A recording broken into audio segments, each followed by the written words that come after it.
Welcome to प्रिपरेशनपुर। आज है 13 अगस्त। तो 13 अगस्त से रिलेटेड जितने भी करंट अफेयर के क्वेश्चन बनेंगे उसको हम लोग डिस्कस करेंगे और साथ ही साथ उससे रिलेटेड जो भी फैक्ट बनेंगे मैं आपको बताऊंगा। इन क्वेश्चंस की पीडीएफ फाइल के लिए आप डिस्क्रिप्शन में जाकर टेलीग्राम चैनल को ज्वाइन करें, वहां पर आपको इसकी पीडीएफ फाइल मिल जाएगी। और साथ ही साथ फेसबुक पेज को लाइक करें तथा इंस्टाग्राम पे फॉलो करें, वहां पर question of the day per day post किए जाते हैं जो कि आपके लिए बेनिफिट रहेंगे।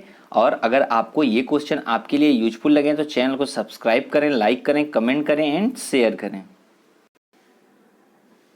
फर्स्ट क्वेश्चन है, हाल ही में किस देश ने कोरोना वायरस से बचाव के लिए पहला टीका विकसित किया है? तो इसका जो राइट आंसर हो जाएगा वो हो जाएगा रूस। देखिए वर्तमान में अभी जो है 160 से अधिक कंपनियां जो है टीका विकसित करने में प्रयास कर रही हैं और अपने अपने अलग चरणों में हैं। इनमें से जो 27 कंपनियां हैं वो टीके के मानव प्रयोग के चरण में हैं और ऑक्सफोर्ड विश्वविद्यालय और दवा निर्माता एस्ट्राजेनेका कोरोना वायरस का टीका विकसित करने की दौड़ में जो है सबसे आगे हैं। लेकिन ऐसे में जो है रूस ने दुनिया का पहला देश बन गया है जिसने कोरोना वायरस के लिए स्वयं के टीके का शुभारंभ किया और वहां की जो राष्ट्रपति हैं उनकी पुत्री पर जो है इसका प्रयोग सबसे पहले किया गया है। अब देखिए बात यहाँ पर रूस यानी कि रसिया की है, तो ये रहा मैप में रसिया। इसकी जो कैपिटल है वो है मॉस्को और यहाँ के जो प्रेसिडेंट हैं वो हैं व्लादिमीर पुतिन और यहाँ के जो पीएम है वो है मिखाइल मिशुस्टिन और यहाँ की जो करेंसी है वो है रशियन रूबल। और यहाँ से आपको ये क्वेश्चन ये याद रखना है कि यहाँ की जो पार्लियामेंट है यानी कि संसद उसे कहते हैं ड्यूमा और ऐसे ही जापान की जो संसद है उसे कहते हैं डाइट। नेक्स्ट क्वेश्चन है, हाल ही में किसान सहाय योजना किस राज्य में शुरू की गई है? तो इसका जो राइट आंसर हो जाएगा वो हो जाएगा गुजरात। देखिए अभी जो है गुजरात के प्रेजेंट टाइम के मुख्यमंत्री विजय रूपाणी द्वारा इस योजना का शुभारंभ किया गया है और यह योजना जो है केवल 1 वर्ष के लिए पीएम फसल बीमा योजना के बदले राज्य में शुरू की गई है। इसके तहत सूखे बेमौसम बारिश के कारण फसल के नुकसान का सामना जो करने वाले किसान हैं उनको उनसे कोई प्रीमियम जमा किए बिना जो है मुआवजा मिलेगा। और देखिए इसके तहत जो है क्षतिपूर्ति केवल तभी दी जाएगी जब या तो सूखे, अधिक वर्षा या बेमौसम बारिश के कारण फसल का नुकसान 33% से अधिक हो और साथ ही एक किसान अधिकतम 4 हेक्टेयर भूमि का मुआवजा पाने के लिए इसमें पात्र है। देखिए बात अब यहाँ पर गुजरात की है, तो ये रहा मैप में गुजरात। गुजरात की जो कैपिटल है वो है गांधीनगर और गुजरात की जो स्थापना हुई थी राज्य के रूप हुई थी 1 मई 1960 में और 1 मई को ही देखिए महाराष्ट्र की भी स्थापना हुई थी, इसलिए 1 मई को महाराष्ट्र दिवस मनाया जाता है और 1 मई को गुजरात दिवस मनाया जाता है और 1 मई को ही विश्व मजदूर दिवस भी मनाया जाता है। यहाँ के जो चीफ मिनिस्टर हैं वो हैं विजय रूपाणी और यहाँ के जो गवर्नर हैं वो हैं आचार्य देवव्रत। नेक्स्ट क्वेश्चन है, हाल ही में किए गए एक अध्ययन के अनुसार हिमालय के भूतापीय झरने वायुमंडल में कौन सी गैस की एक बड़ी मात्रा छोड़ते हैं? तो इसका जो आंसर हो जाएगा वो हो जाएगा कार्बन डाइऑक्साइड।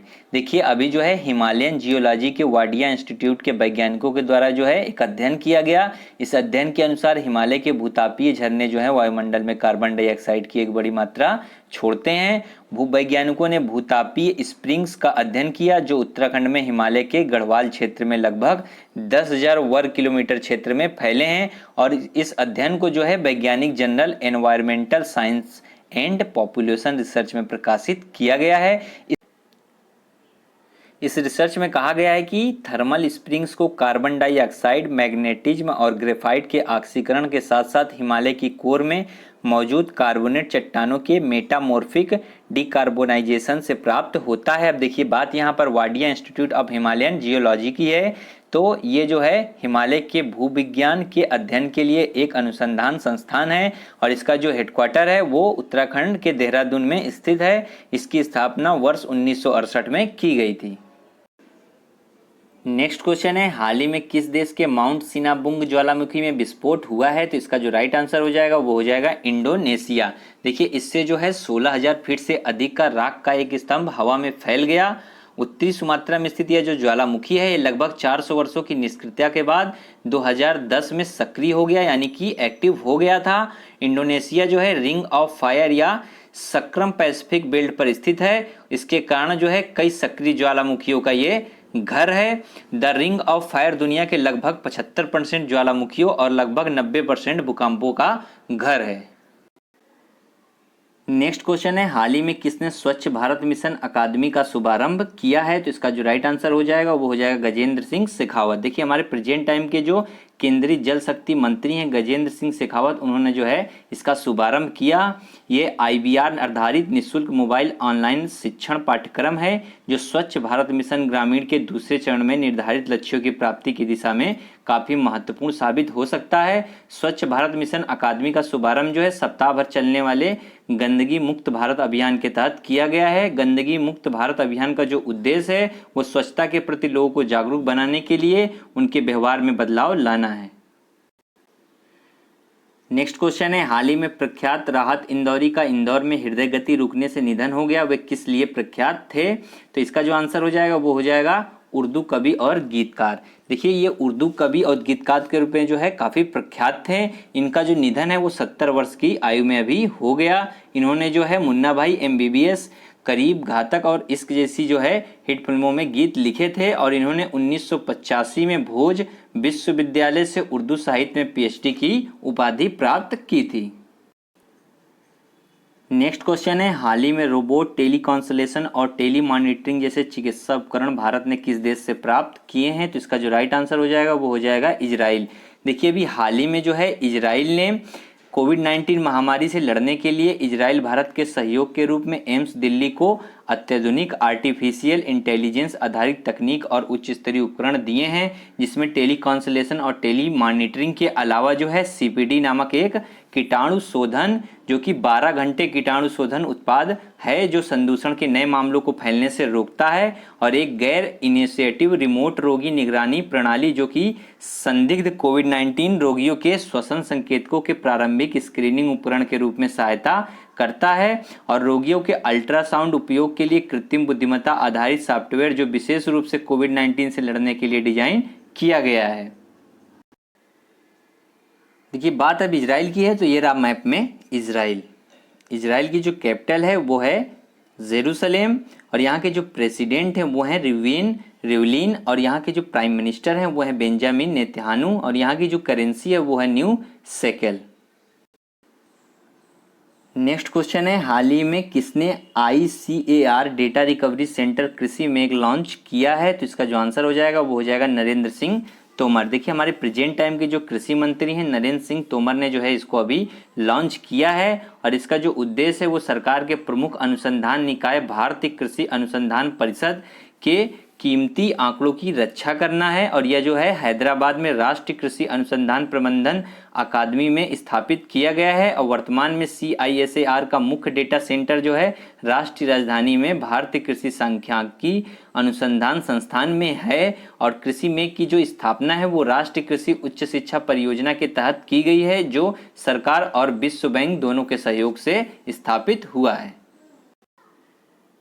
नेक्स्ट क्वेश्चन है, हाल ही में किसने वास्तुकला शिक्षा विनियमन 2020 के न्यूनतम मानक लॉन्च किए हैं? तो इसका जो राइट आंसर हो जाएगा वो हो जाएगा रमेश पोखरियाल निशंक। हमारे प्रेजेंट टाइम के जो शिक्षा मंत्री हैं श्री रमेश पोखरियाल निशंक ने वर्चुअल माध्यम से यानी कि वीडियो कॉन्फ्रेंसिंग के माध्यम से वास्तुकला शिक्षा विनियमन 2020 के न्यूनतम मानक लॉन्च किए हैं, और ये जो मानक हैं इससे छात्र केंद्रित दृष्टिकोण से इनको बनाया गया है जो छात्रों को बेहतर तरीके से उनके कौशल को सीखने एवं विकसित करने में मदद करेगा, और साथ ही जो है उन्हें 21वीं सदी की चुनौतियों का सामना करने में सक्षम बनाएगा। नेक्स्ट क्वेश्चन है, हाल ही में किसने 1000 करोड़ रुपए से अधिक की मनी लॉन्ड्रिंग का खुलासा किया है? तो इसका जो आंसर हो जाएगा वो हो जाएगा केंद्रीय प्रत्यक्ष कर बोर्ड यानी कि CBDT। देखिए CBDT ने जो है चीनी और भारतीय नागरिकों से जुड़े 1000 करोड़ रुपए से अधिक की मनी लॉन्ड्रिंग का खुलासा किया है, और उसने स्टेटमेंट भी दिया है कि कुछ चीनी व्यक्ति और उनके भारतीय सहयोगी सेल संस्थाओं की एक श्रृंखला के माध्यम से जो है मनी लॉन्ड्रिंग और हवाला लेन देन में शामिल थे। अब देखिए बात यहाँ पर मनी लॉन्ड्रिंग की है, तो मनी लॉन्ड्रिंग आखिर होता क्या है?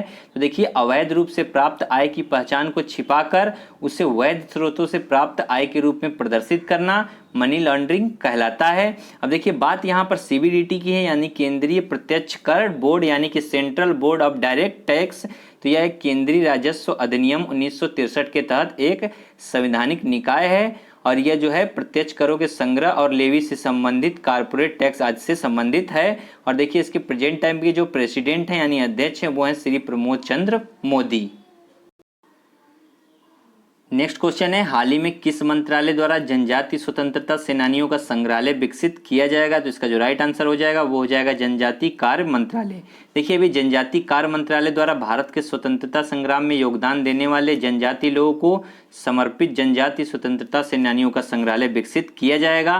15 अगस्त 2016 को प्रधानमंत्री द्वारा स्वतंत्रता दिवस के अवसर पर जनजाति स्वतंत्रता सेनानियों के संग्रहालय स्थापित करने की घोषणा की गई थी। इन संग्रहालयों में जो है आदिवासी लोगों की जैविक और सांस्कृतिक विविधता के संरक्षण आदि की रक्षा के लिए किए गए संघर्ष के तरीकों को प्रदर्शित किया जाएगा, क्योंकि उनसे जो है राष्ट्र निर्माण में मदद मिली है। और वर्तमान में देखिए गुजरात, झारखंड, तेलंगाना, आंध्र प्रदेश, छत्तीसगढ़, केरल, मध्य प्रदेश, मणिपुर और मिजोरम राज्यों में संग्रहालय बनाने की स्वीकृति दी गई है। और देखिए प्रेजेंट टाइम में हमारे जनजाति कार्य मंत्रालय के जो मिनिस्टर हैं वो हैं अर्जुन मुंडा, तो ये भी आपको याद रखना है। नेक्स्ट क्वेश्चन है, हाल ही में अंतर्राष्ट्रीय युवा दिवस कब मनाया गया है? तो इसका जो राइट आंसर हो जाएगा वो हो जाएगा 12 अगस्त। देखिए 12 अगस्त को जो है अंतर्राष्ट्रीय युवा दिवस मनाया जाता है और इसका जो उद्देश्य है वो युवाओं से संबंधित सांस्कृतिक और कानूनी मुद्दों के बारे में जागरूकता बढ़ाना है। और 2020 के लिए जो है अंतर्राष्ट्रीय युवा दिवस की थीम है यानी कि विषय है वो है youth engagement for global action. मैं फिर से रिपीट कर दे रहा हूँ, इसकी जो 2020 की थीम है वो है youth engagement for global action. देखिए 12 अगस्त को ही मनाया जाता है विश्व हाथी दिवस। यह देखिए एक अंतर्राष्ट्रीय वार्षिक कार्यक्रम है और ये दुनिया के हाथियों के संरक्षण के लिए समर्पित है। तो आपको ये भी याद रखना है कि 12 अगस्त को जो है विश्व हाथी दिवस मनाया जाता है और 12 अगस्त को ही पुस्तकाध्यक्ष दिवस भी मनाया जाता है यानी कि लाइब्रेरियन डे। देखिए बात अब इम्पॉर्टेंट डे की है, तो अगस्त से रिलेटेड जितने भी इम्पॉर्टेंट डे हैं उसको हम लोग सीक्वेंस में रिवाइज करेंगे और साथ ही साथ आप भी मेरे साथ रिवाइज करें। देखिए 1 अगस्त यानी 1 अगस्त को जो है विश्व स्तनपान दिवस, ये देखिए अगस्त माह के प्रथम सप्ताह में मनाया जाता है और मैंने आपको बताया था कि 1 अगस्त से लेकर 7 अगस्त तक जो है विश्व स्तनपान दिवस मनाया जाएगा। 2 अगस्त को दादर एवं नगर हवेली मुक्ति दिवस मनाया जाता है और 3 अगस्त को हृदय प्रत्यारोपण दिवस और ऐसे ही 5 अगस्त को मैत्री दिवस और ऐसे ही 6 अगस्त को हिरोशिमा दिवस और 6 अगस्त को ही मनाया जाता है विश्व शांति दिवस और 7 अगस्त को मनाया जाता है राष्ट्रीय हथकरघा दिवस और 9 अगस्त को जो मनाया जाता है वो मनाया जाता है अगस्त क्रांति दिवस और 9 अगस्त को ही मनाया जाता है नागासाकी दिवस और 9 अगस्त को ही भारत छोड़ो आंदोलन स्मृति दिवस और 9 अगस्त को ही विश्व आदिवासी दिवस। और देखिए 10 अगस्त को जो है विश्व जैव ईंधन दिवस और 11 अगस्त को जो कि मैंने कल ही आपको बताया था खुदीराम बोस शहीद दिवस और 12 अगस्त को आज अंतर्राष्ट्रीय युवा दिवस और 12 अगस्त को पुस्तकाध्यक्ष यानी कि लाइब्रेरियन डे और विश्व हाथी दिवस। तो आपको इतने जो है इंपॉर्टेंट डे ऐसे ही सीक्वेंस में याद करने हैं। लास्ट क्वेश्चन जो क्वेश्चन ऑफ द डे में मैंने आपसे पूछा था कि हाल ही में महिंद्रा राजपक्षे ने किस देश के पीएम के रूप में शपथ ली है, तो इसका जो राइट आंसर था वो था श्रीलंका। काफी लोगों ने जो है इसके बारे में कमेंट किया है, आपको भी ये हैबिट बिल्ड करनी है। नेक्स्ट क्वेश्चन है क्वेश्चन ऑफ द डे में कि हाल ही में हसन दियाब ने किस देश के प्रधानमंत्री पद से इस्तीफा दे दिया है, तो इसका जो राइट आंसर है आपको कमेंट बॉक्स में कमेंट करके बताना है और साथ ही साथ इसके बारे में भी लिखना है। अगर ये क्वेश्चन आपको आपके लिए यूजफुल लगे तो चैनल को सब्सक्राइब करें, लाइक करें, कमेंट करें एंड शेयर करें।